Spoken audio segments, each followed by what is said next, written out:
Greetings and welcome to another powerful edition of the Community Defender Talk Show. One powerful hour of truth in a day of falsehood. I'm your host, Sister Deborah Muhammad, and unfortunately today we don't have my partner in righteousness with me, beside me, but Brother Darrell is joining us via telephone today, so he'll be with us for a few minutes as we open up the show. And today's topic is angry white men versus an angry God. And so we plan on dealing with, of course, a lot that's going on in the news cycle this week. We want to deal with the Supreme Court confirmation of Kavanaugh. And what we would like to do is really just get into this whole concept of this angry white man. And we want to talk about what the God of righteousness is doing in reference to how this angry white man is, using his power unjustly to oppress people who are less fortunate, the poor, the people of color, and also poor white people. So at this time, what we would like to do is just introduce Brother Darrell, have him say a couple of words to us today before he has to go on to his next appointment. So, Brother Darrell. Assalamu alaikum, Sister Deborah. Wa alaikum To, of salam. course, the viewing audience. And I know you're going to do a spectacular job because not only are you beautiful, but you are absolutely multi-talented and intelligent.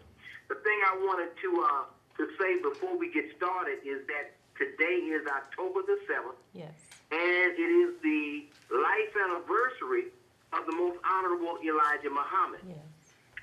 Who is the leader, the eternal leader, we say, of the Nation of Islam, Yes. and who is represented here today by the Honorable Minister Louis Farrakhan. Right. We know that the Honorable Elijah Muhammad, the most Honorable Elijah Muhammad, laid the foundation that all of the so-called black conscious movement Yes. and black power movement is standing on. That man, the most honorable Elijah Muhammad, born in 1897 in Sandersville, Georgia, is the fountainhead of wisdom and black self-love that many of us enjoy today. Right. Whether it's your Naeem Akbar, whether it's your Kawanza Kunjufu, whether it is your Malcolm X, your Louis Farrakhan, your Muhammad Ali. All of these people and what they accomplished was started by the wisdom that was given by the most honorable Elijah Muhammad. Just to touch on something right quick, now today black athletes make multi-million dollars. Right. And when you have a professional fight up in the heavyweight division, it's always for at least 7 figures, sometimes 8 figures. Well, who started that? It was the most honorable Elijah Muhammad and his encouragement of Muhammad Ali. And Muhammad Ali, who had the fruit of Islam backing him and securing him, that the mob was not able to take all the money and that he was able to command millions of dollars per fight.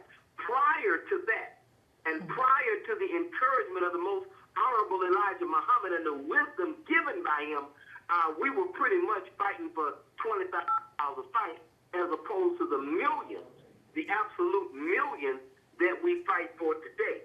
And all of these black athletes that are getting these multi-million dollar contracts, yes, the most honorable Elijah Muhammad and the one who he taught, Muhammad Ali, is the founder of all of the wonderful riches that a lot of these athletes get today. That's just one of those things that we can say about the most honorable Elijah Muhammad. That's right. That a lot of people can relate to. The other thing I wanted to say is that when you look at your Malcolm X's and the various things that he said about our sojourn here in America, how he illustrated the dynamic between the house Negro and the field Negro. Mm-hmm. And all of these things that we've come to understand our condition, he was taught by a master teacher, the most honorable Elijah Muhammad. You would not have a Malcolm X if you never had and Elijah Muhammad coming out and laying a foundation on a base. Many That's right. people love Naeem Akbar and the popularizing of black people going in black names. So people who would change their name to an African name or a Muslim name or a name that denoted their nation and who they come from, That's all right. of that was popularized by the hard work of the most honorable Elijah That's right. Muhammad, who said that we should go in our own people's names. So we can go on and on about the wonderful foundational work of this wonderful man, That's right. the most honorable Elijah Muhammad. It is, of course, his birth anniversary, October the 7th. He was born during that Jim Crow era. He was right. born in Sandersville, Georgia, a son of the South, a son of the worst oppression ever known to man. Yet with a fourth grade education, he was able to build a multi-million-dollar empire with schools all over America, independent black schools all over America. That's right. And now we have today that great trumpet of truth, the That's right. Honorable Minister Louis Farrakhan, who says he got his wisdom from the most honorable Elijah Muhammad, and who says that he was guided by the most Come on. honorable Elijah Muhammad's lessons in his calling for the Million Man March. And it was the most honorable Elijah Muhammad who said that one day we would have a march, and it would be a serious march. That's right. And he, of course, predicted that Million Man March way back in the 70s. And, of course, where we are today, he said we would never be treated fairly by white America. He said we would never be fully integrated by white America. That's right. He said we would be forever trapped as slaves in their political game unless we accepted the plan That's of right. God. And when I tell you we are sitting in that situation right now today, that lets you know of the wisdom of the most honorable Elijah Muhammad. And the other thing I want to say is we don't believe that he just came up with something going to the fourth grade of school. We That's believe right. he was taught by the supreme being of this universe, Come on. that he was taught by Almighty God Allah, who came in the person of Master Bard Muhammad. That's So I right. wanted to lay that out and to get that out as a base, Yes, Sister sir. Deborah. And I know that, of course, you right now are wearing the garment of the most honorable Elijah Yes, sir. Muhammad. His Yes, sir. design is the design that you wear each and every time you're on the Community Defender That's Talk right. Show. That's For right. those of you who see Sister Deborah, you're looking at her garment was absolutely designed by the That's most right. honorable Elijah Muhammad. And so I just wanted to lay some things out. I know you have some things you want to say about the Absolutely. most honorable Elijah Muhammad on his birth anniversary, or his life anniversary, I should say. And then, of course, I'll get into the news of the day. Sister Deborah? Absolutely. Well, we really need to, this is a subject that has been taken out of the school system or has not been put into the school system. There is no way that you can have a Black History Month and exclude the most honorable Elijah Muhammad or exclude the Nation of Islam.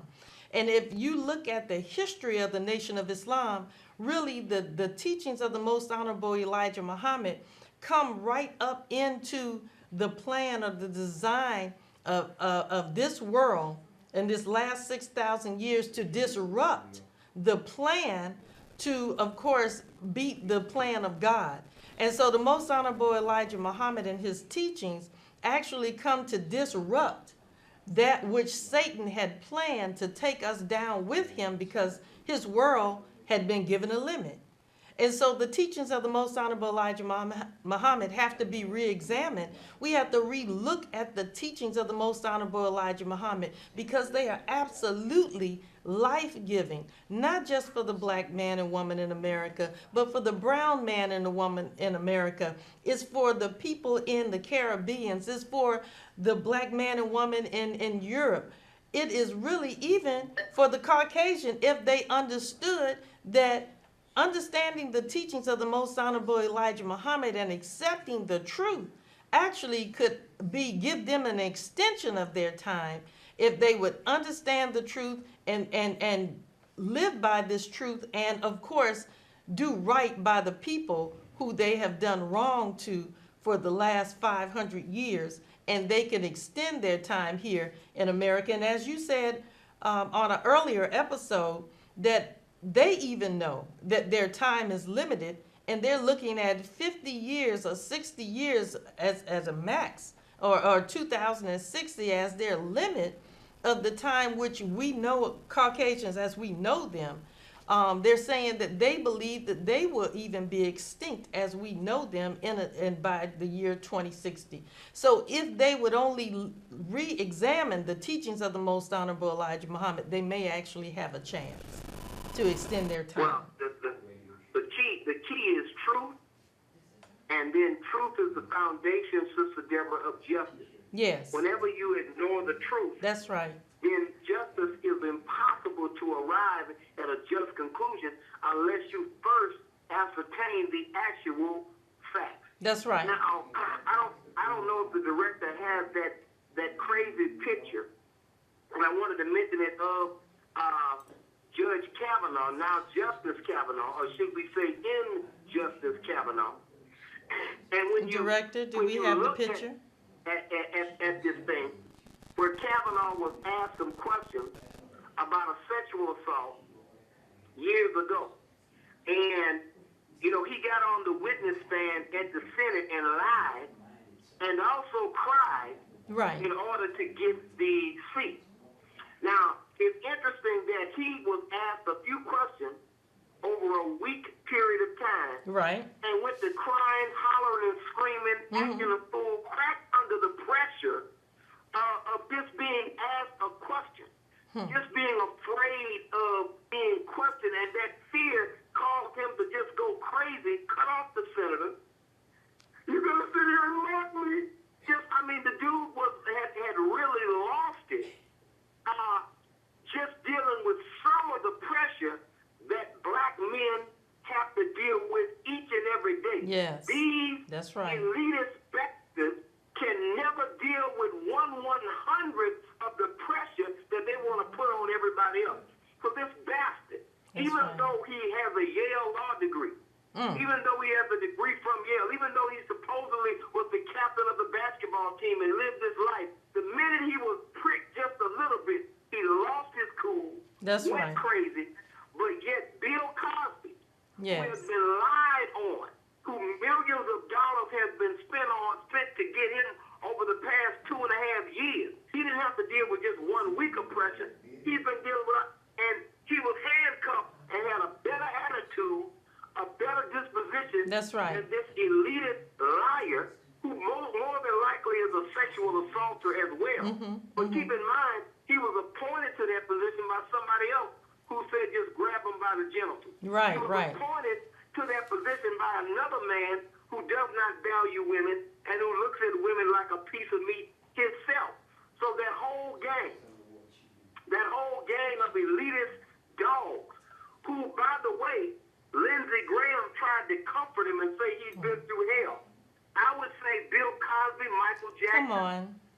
James Brown, all of these people have been through hell. Black people go through hell each and every day of our lives. All of the people who he refuses to let out of jail, That's who right. he refuses with his conservative interpretation of the court laws, who he refuses to give relief to, who are applying for relief. All of the people who were trained by the federal prosecutors, who have applied to for habeas corpus, and he refuses on his judgeship to give it. They are the ones who are in hell. He gets to go back home to his big home, to his nice house, and he has a 6-figure income, Yes, sir. other income that's coming in. And this elitist bastard had a nerve to say he's been through hell and that his life has been destroyed. No, man. How in the world is your life destroyed when you got income? We got people out here who lost everything in Katrina, lost everything in this storm and that storm, and the government has turned their back on them. That's and this right. bastard wants to sit up there and cry and have a nerve to be arrogant, which shows you that the system will not be just to any of our people. It will not work. The courts are stacked against justice That's so right. much That's right. until you can never ever get it. And the people who held out, Sister Deborah, Yes. and to our viewing audience, the people who held out to check on Judge Kavanaugh held out for 2 reasons. One was they were concerned about gay marriage, which is not good for the black community. Right. And then they were concerned about a woman's right to choose or a woman's right to kill Right. the fruit of her womb, which also is not good for the black community. So even those who had a concern about it only wanted homosexuals to be able to corrupt the idea of marriage. And they wanted women to be able to kill as many babies in the womb as possible, neither one of which is moral, ethical, or good for the black community. So even those who expressed concern didn't express the right concern about this right-wing, judicially crazy, judicially imbalanced, and cognitively discombobulated man that they have tried to put on or have put on the Supreme Court. But the beautiful thing about it, Sister Deborah, is that what they call the Supreme Court is not supreme. Come on. That the Supreme God, the angry God who came in with Florence, who's going to be coming in with other storms to let America know that he is the power. And when these natural disasters continue to hit America, as America destroys other cities overseas, as America destroys cities in Africa, destroys cities in Asia, destroys cities in the Middle East, then storms are going to come and destroy her cities. And just as she wreaks havoc over other people, God is judging her today. And as the Honorable Farrakhan said, as the most honorable Elijah Muhammad said before him, America is under the very judgment of God for the evil done to the people that he has chosen, who are black people right now in America. And that's what we got to realize, black men and women. We are chosen by God. Therefore, we must get up and walk boldly, knowing that Almighty God is with us. And we must come out of the Eurocentric thinking that has caused us to think of ourselves as less and to behave in a manner inconsistent with love and unity of one another. So I'm in love with this time. I'm excited. Even though a lot of black people are like, oh my God, what are we going to do? We're going to succeed, because the more that Trump kicks us in the behind, more and more of us will come to realize that only the plan of God, not the plan of the Democrats. Some of y'all think if we would have just voted for Hillary, everything will be fine. Hell no, we voted for her damn husband, and we got the crime bill. That's right. Okay, we voted for her damn husband, and we got bill after bill which cut off our progress and slowed our upward momentum down. We cannot succeed in another man's house. We must have our own house, Sister Deborah, in order to be successful. And I'm going to tell you, at my house, I can go right into the refrigerator. I don't have to ask anybody. Right. But when you're in somebody else's house and you have to ask for water, you have to ask for food, that's because you're not in your own house.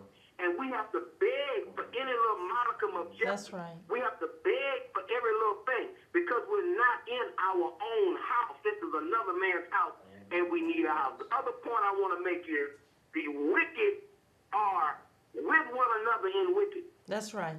And the way that Bill Cosby has been treated, yes, those 60 women can lie. Okay, everybody says it can't be all of them lying. Right. Well, yes, it can. There's no. Do you think it's an accident that 150 people in an orchestra all play the same tune? They play the same tune because they got the same sheet music in front of them. That whole trial was a sham. It was an absolute sham. And for us and some of our black people in the media to go with the okie doke of a media that is anti-black is absolutely crazy. We have to criticize Wendy Williams and how she has suggested evil things about Bill Cosby. Bill Cosby increased, sometimes doubled, the enrollment in historically black colleges and universities.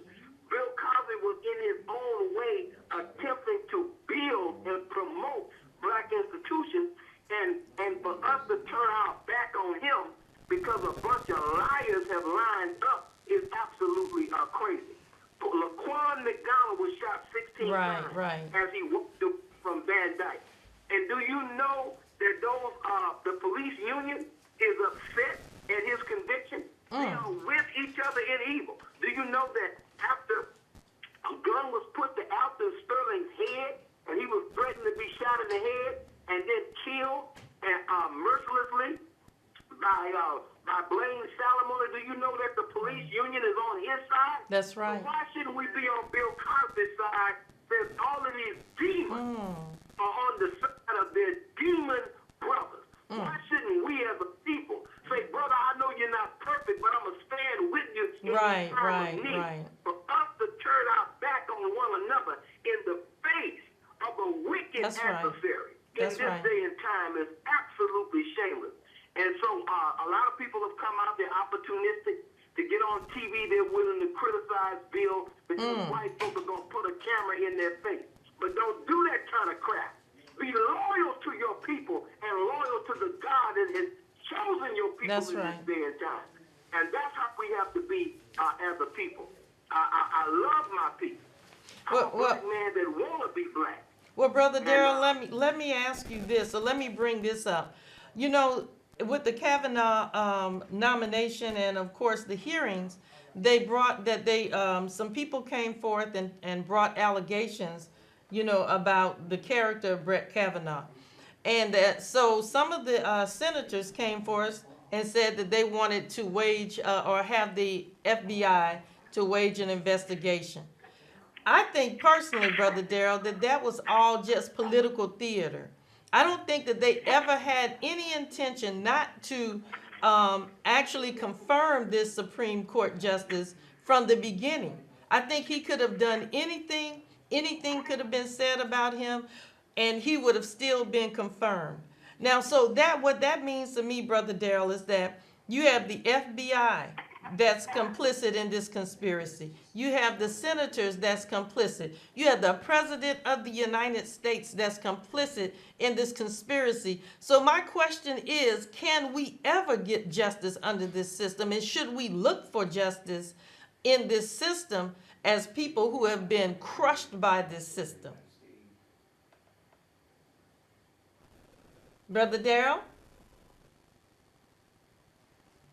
Well, I don't hear Brother Darrell right now, but nonetheless, that was my question to us, to the viewing audience. And I would like for you to call in and really tell me what you think about this. Can we have justice in a system? Sister Deborah, can you hear me? Yes, sir, I can. Well, we have already been told by the man whose birth anniversary it is that we will never get justice in this system. And what has been proven over time is that he is right. And those who worked against his righteous work were absolutely wrong. Now, if you go to the back page of the Final Call newspaper, and it used to be the Muhammad speech, it says, we believe that the offer of integration is hypocritical and is made by those who are trying to deceive the black people into believing that their 400-year-old enemies, freedom, justice, and equality, all of a sudden their friends. All of that is laid out in the program right there, and we are looking at it. As much as we try to get away with it, as much as we thought we had gotten away from that program with the election of Barack Obama and the ascension of him and his beautiful wife into the White House, as the minister said, we should never forget that it was, in fact, the White House, and that it was white people that owned that house and controlled what went on in that house.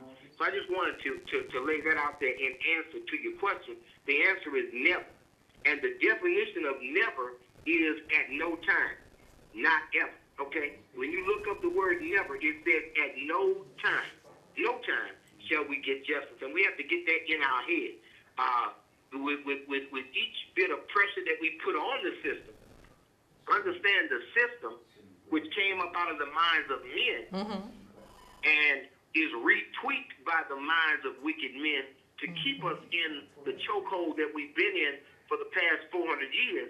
That system is we're never going to be able to get justice. It was designed to deprive us of justice. Right. And all you have to do is change the interpretation of the Constitution, and you can deny justice.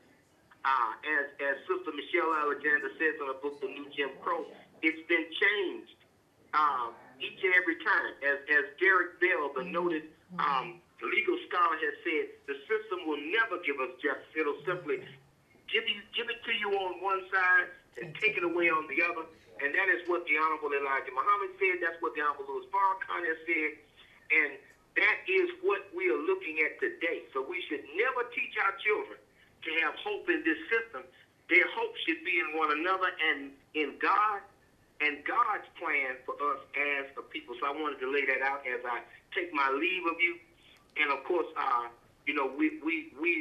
we're going to continue to do what God has challenged us to do, and that's to deliver His message, His plan, and to uplift the consciousness of our people in a divine way. We thank Almighty God for the Most Honorable Elijah Muhammad and his example, and we thank Almighty God Allah for the Honorable Minister Louis Farrakhan and his wonderful divine example in our midst today. And that is why we roll with Minister Farrakhan. That's right. Because we don't get to compromise. We don't get people punking out on one another so they can be in front of a camera. We get genuine love for our people and the genuine word of God. We get courage. We get steadfastness. We get all of these wonderful qualities that we are looking for in leadership. We get them from the Most Honorable Elijah Muhammad and from the Honorable Minister Louis Farrakhan. So I'm going to go ahead and give you the greetings of Assalamu Alaikum. Wa alaikum And may Allah salam. bless you with a continued wonderful show, Queen. Well, And I thank know you, Brother you're Darrell. going to be able to lock it all the way down. Yes, sir. Thank you so very much, and may Allah bless you. Until next time, assalamu alaikum. Wa alaikum salam. Well, of course, there you have it, Brother Darrell, a hard-hitting soldier who always brings this political truth to the community defender and tells it in a way only that he can tell it. And we would like to invite you all to call in and give your opinion on these issues that we have on the table. The call-in number is 337-366-8950. Once again, that's 337-366-8950. Well, as we go into this topic about angry white men versus the angry white God, I just want to really go back to that whole concept about, can we receive justice in a system where everybody is complicit in the conspiracy, is complicit in the lie? Now, we as citizens, or so-called citizens of the United States, believe that we live in a democracy, one man, one vote. But of course, we found out that we don't live in a democracy. We live in a representative republic. And so that means what? That the Electoral College, they will actually be the one that decides who's the president. Now, interestingly enough, this past week, Brother Darrell and I went and saw the new Michael Moore film, Fahrenheit 11/9. Very interesting documentary, and it deals with the election of President Donald J. Trump. And it talks about how that, of course, you have business that is backing this, and how that money really determines who becomes the president, not the citizens, not the individuals determine who runs the country. So before we ever get a chance to cast our ballot, a ballot to determine who's going to be president, they've already decided who they're going to allow to become president. They've already selected. So we only can simply vote from the people that they've already selected. So then the question is, do you really have choice when the choices that are put before you are choices that were already made for you? So one thing that was brought out in that documentary, which I thought that was interesting, I think it was in West Virginia. They said that the counties that were in West Virginia, or the cities that were in that state, that I think 55 of all of the cities actually went for Bernie Sanders. But yet and still, what they did when they went to the Democratic convention, they cast their vote from that state for Hillary Clinton. And there's this lady that's in the background when the delegate is saying that they cast their vote for Hillary Clinton. She has this little homemade sign that's on her dress that she has, that's framed within the frame of the delegate giving the vote. And it says that all of those particular cities went for, or counties went for, Bernie Sanders, and that they simply just tossed that out. So when you have big money that's driving the political system, then you really don't have a choice. And so if you look at how things are going now, as citizens, we really, really, really need to wake up, because as we're giving over our power to these people who clearly don't care about us, we're seeing that they're rolling back more and more the Constitution. So the people really don't have rights anymore. You're under the illusion that you have rights. And because you're buying into an idea, you're buying into a reality TV host that one day maybe you can be rich and famous, one day you can have the lifestyle of Donald Trump, then you're willing to do anything and go along with anything based on a whole fantasy that will never happen. And so as people, we need to wake up. We need to wake up and realize that we are being tricked. We're being sold, into a future that really is designed to cull the population, to take what they call the bottom feeders just out of the equation altogether.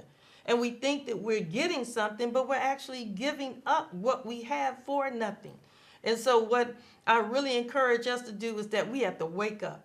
We have to get smart. We have to get educated. You can't depend on your politicians to be able to, represent you, to do what's in the best interest for you.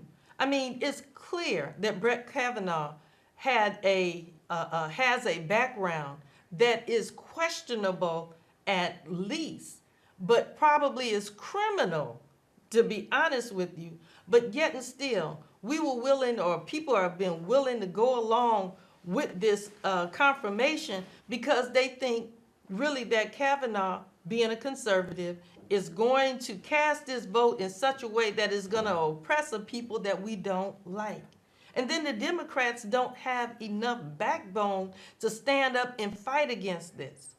They don't have enough. I was listening to the Young Turks today, and Chink was talking about the whole concept of that it's too late now for anything to happen in terms of impeachment or trying to roll back this confirmation, anything. He was saying that what has to happen is that there has to be an amendment of the Constitution, and that you take money in big business out of elections. That's not going to happen.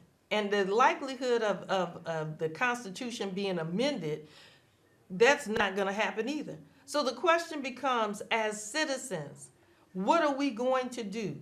Or so-called citizens, because we're really not citizens. We don't have rights.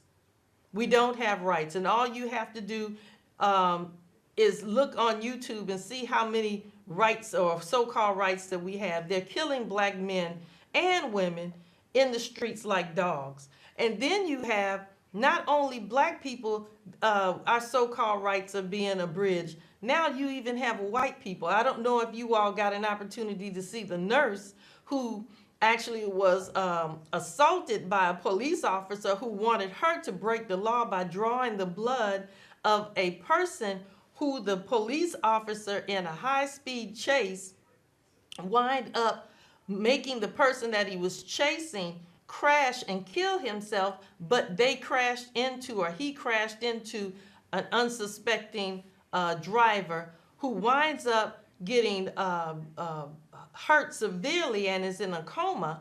And so the police officer comes into the hospital and he wants the nurse to draw the blood of a man who is in a coma so that he can see whether or not that he had anything in his bloodstream that he can use to justify why, in a high-speed chase, this not a pedestrian, but this person who was unsuspecting got severely injured, got deathly injured.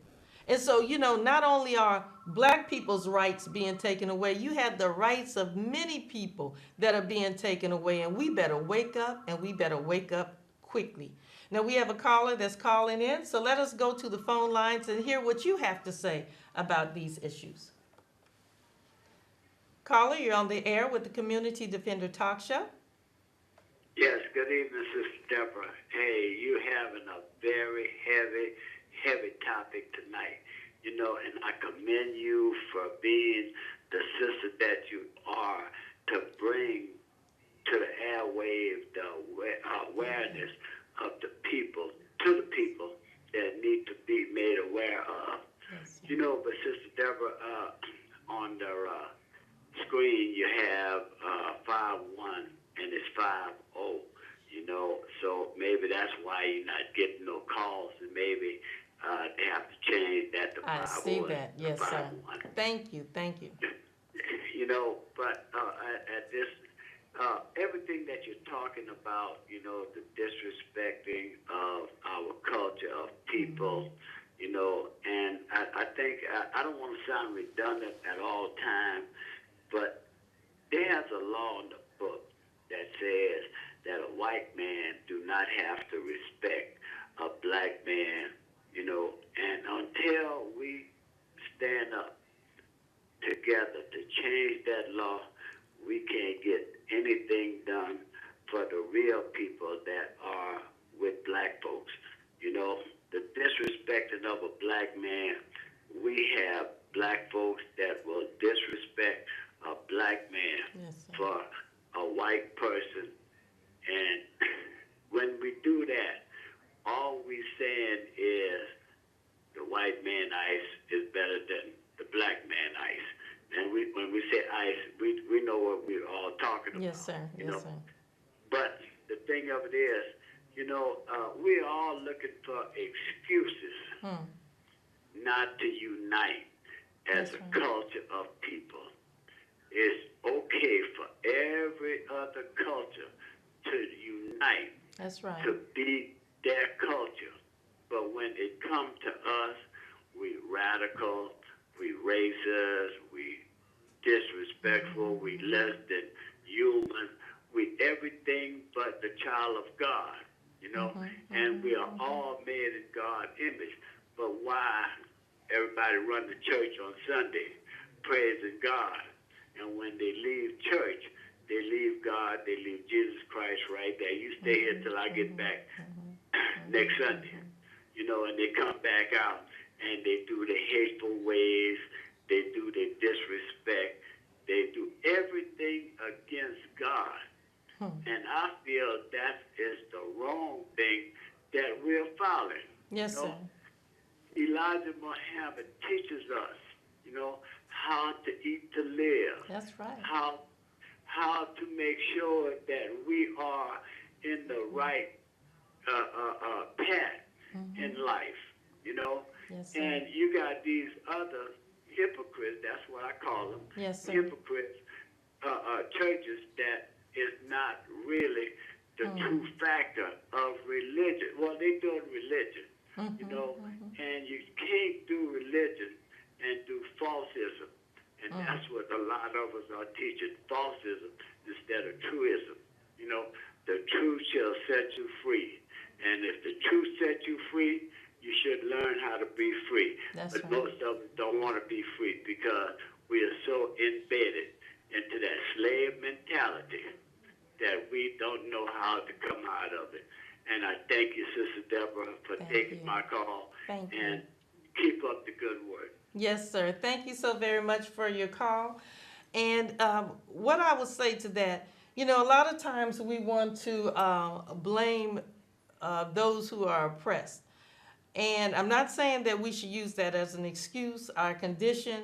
We shouldn't use white man as the excuse for our condition, because now in this age that we live in, there really is no excuse, because we have access to information like we never had it before.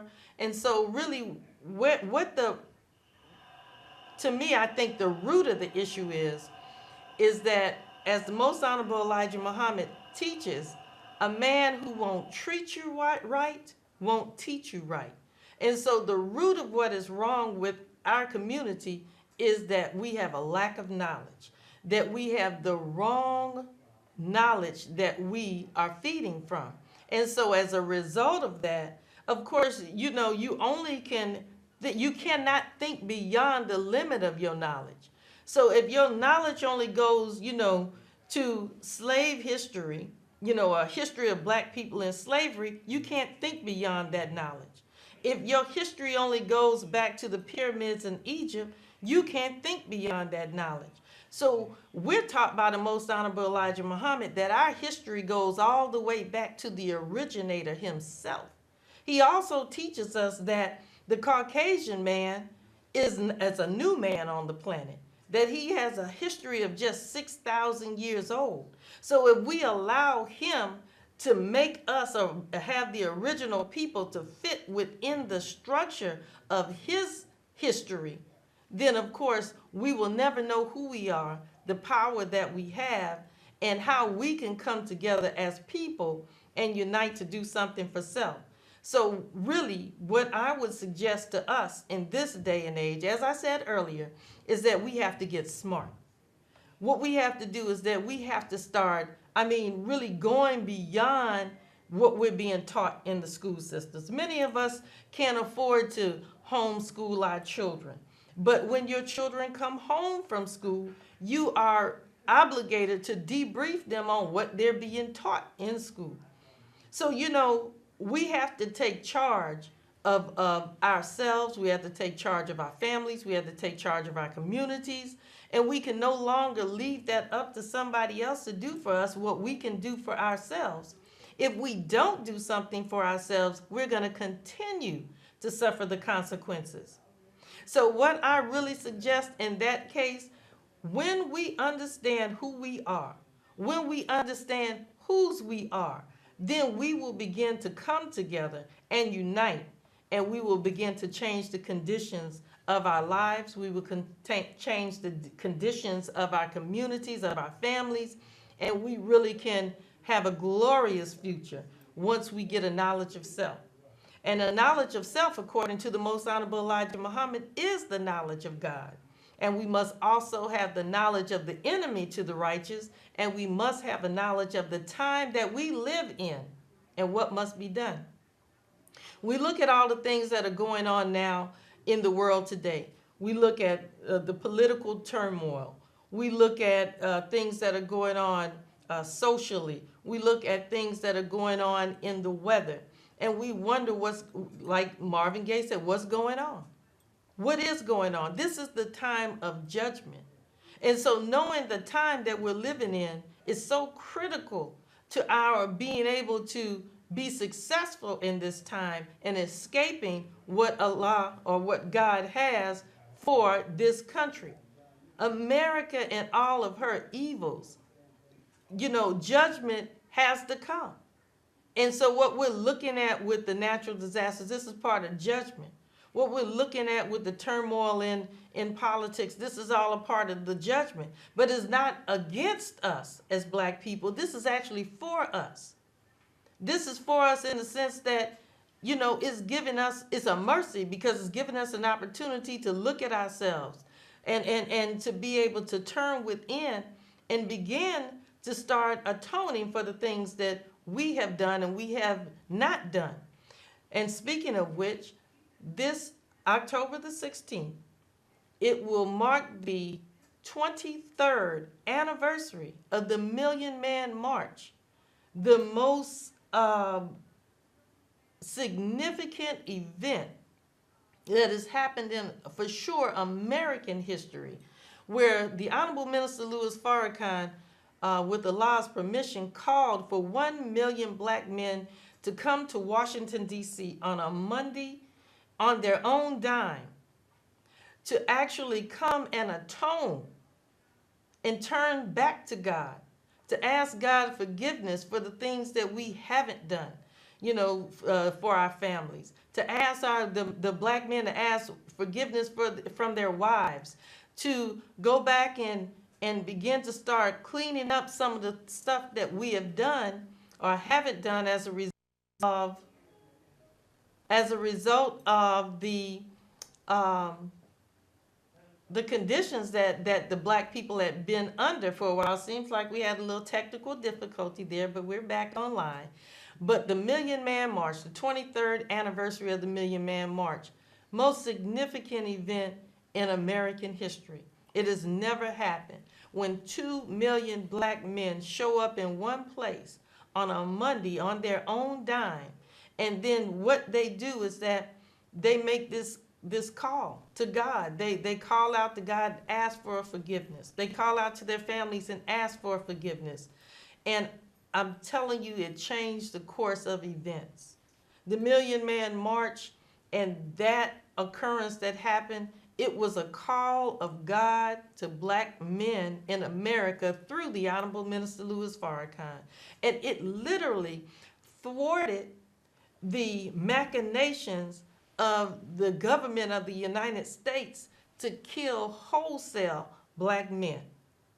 The Honorable Minister Louis Farrakhan, being a man who's divinely guided, he knew that the United States government, just as in the Bible, when it talks about the children of Israel and how they wanted to kill the male children, he understood that there was a plot to actually destroy black males. And when I was coming up back in the 80s, you had crack cocaine come into the communities, which was destroying people, destroying families. Then you had, of course, they had HIV AIDS. They tried, experimenting with it in the homosexual community in California, but it was just to see how it worked, how fast it traveled. And then, of course, they get it into the black community. They go over there and they, in Africa, they begin to start giving vaccines to little black babies. And so with this vaccine program, they're giving the AIDS virus to the children there that are getting the vaccines. There's a plan to cull the population of black people, not only in the United States first, but in the world. And the Million Man March and that call was a part of the foiling of the plot of the enemy to destroy black people. The Honorable Minister Louis Farrakhan talked about during that time how that the media was also complicit in this conspiracy to destroy black men. You start having movies like Menace to Society. You start having movies like South Central, Boys in the Hood, movies that were being exported to the world to make it seem like black men in America were, as Hillary Clinton called, super predators. So that when they went into the inner cities to begin to start destroying black people, destroying black males, putting black people in concentration camps, that nobody would say anything. But the Honorable Minister Louis Farrakhan foiled that plot when he called 1 million black men to Washington, D.C. on that Monday, on that fateful Monday, October 16, 1995. And he showed the world with almost 2 million black men in one place, how peaceful that we are when we come together in righteousness. He showed the world that, that not only did we not fight, when we left the mall on that fateful day, we did not leave one piece of paper. We went in with no incidences, no fighting, no drinking, no drugs, no shenanigans. So the Honorable Minister Louis Farrakhan, being the servant of God, actually helped to save, who knows, countless people, countless black men that would have otherwise been killed by, the powers that be.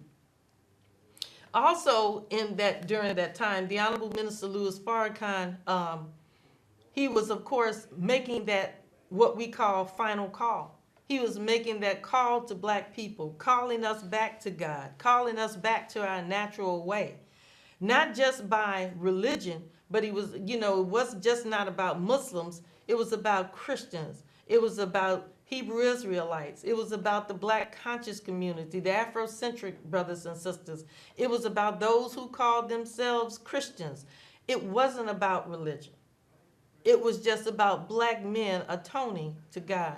So this upcoming Sunday, October the 14th, the Honorable Minister Louis Farrakhan will be addressing us once again on the 23rd anniversary of the Million Man March. He will be webcasting live from Detroit, Michigan in the Aretha Franklin Amphitheater. The show is not the show, but the lecture will start at 1 o'clock p.m. Eastern Standard Time, and it will be 12 o'clock p.m. Central Standard Time. And we invite you all, the viewing audience, out to come hear it live, to come fellowship with us at 2600 Plank Road in Baton Rouge, Louisiana, and come out and come learn more about what the Honorable Minister Louis Farrakhan is saying and doing for us as we enter into this dark period of time when the enemy is really amping up this plot to come into the black communities and to really just to destroy us wholesale. So once again, we invite you to call in. The call-in number is 337-366-8950. That number is 337-366-8950. Call in. I mean, you may agree with me, you may disagree with me, but the reality of it is that, you know, there's something that is going on in the world today and we have to deal with it. So back to, as I was saying, about being educated properly, understanding some of the things that the Most Honorable Elijah Muhammad is teaching us through the Honorable Minister Louis Farrakhan. One of the things that I would really just like to draw our attention to, and that is the history of the Nation of Islam here in North America. And as Brother Darrell was talking about, the Most Honorable Elijah Muhammad, who is the eternal leader of the Nation of Islam, and the one in whom we believe that God deposited a message that was to help save not only black people in America, but really the righteous people all over the world and humanity in general. The Honorable Elijah Muhammad in 1931 went to a faithful meeting where a strange man was speaking, and his name was W.D. Fard Muhammad. And he was talking about the prophecies of the Bible. He was talking about the measurements of the earth. And after this meeting happened, the Honorable Elijah Muhammad goes up to him on this September day, and he says, "I know who you are." And Master Fard Muhammad puts his hand on the Most Honorable Elijah Muhammad's shoulder and whispers in his ear, "Who else knows this?" He tells him, he says, "I know who you are." He says that you're the one that the world has been waiting for.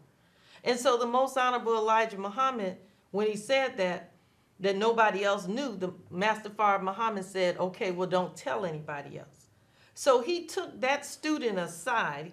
Master Fard Muhammad took the Most Honorable Elijah Muhammad aside. This man, Elijah Muhammad, the one who you see over my shoulder, he went to the 3rd grade of education. He finished the 3rd grade of education. He entered into the 4th grade, and he was taught for 3 years and 4 months by the Most Honorable by Master Fard Muhammad, and taught him the knowledge that would save black people in America and really a message for humanity. And so, it looks like we're coming to the end of a show. Well, it's a wonderful thing. I really thank you all. But what I would say as we close up our show is that I encourage us to go and pick up a copy of course, the Final Call newspaper, and read what it is that the Muslims want and believe on the backside of the Final Call newspaper. The message to the black man in America. And I really encourage us to go and study the life and history of the Most Honorable Elijah Muhammad. And you will find that in this history that what he told us is just like opening up the newspaper today. Because this is a truth that came from the Lord of the worlds. And you just can't defute it because it was written in 1930. How can you say that he wasn't telling the truth? How can you say that this man was a madman when everything that he said is coming true today? So I really encourage us to go out and get us a copy of this literature.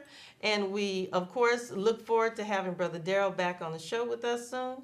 And we thank you all for tuning in, and may God bless you. Good night.